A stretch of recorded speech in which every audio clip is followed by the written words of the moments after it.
Badhane Namaskar. In this fourth row of consonants, all the sounds are produced when the tip of the tongue strikes against the back of the upper row of teeth. That is why all these consonants are called as dantyas. The first of them is ta. It is written like this. Ta. You can also write it like this. Ta. Ta. Ta. Ta. The Mahaprana variant of ta is tha. Once again, from the same place in the vocal cavity, tha. Tha. Tha.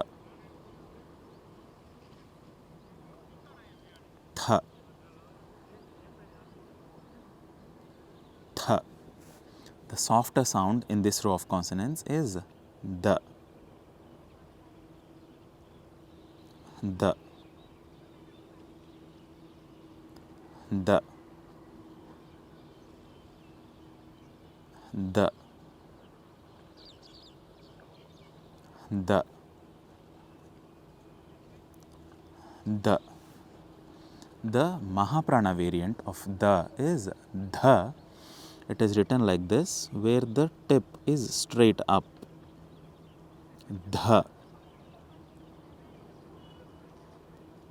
Dha. Dha. Dha. Dha. And the nasal sound at the end of this fourth row of consonants is na.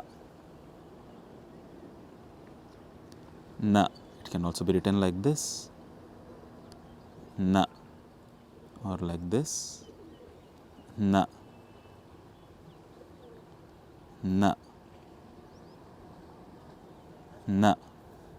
I hope this is clear how to read and write the fourth row of consonants of the Gujarati alphabet. See you in the next video. Namaskaram.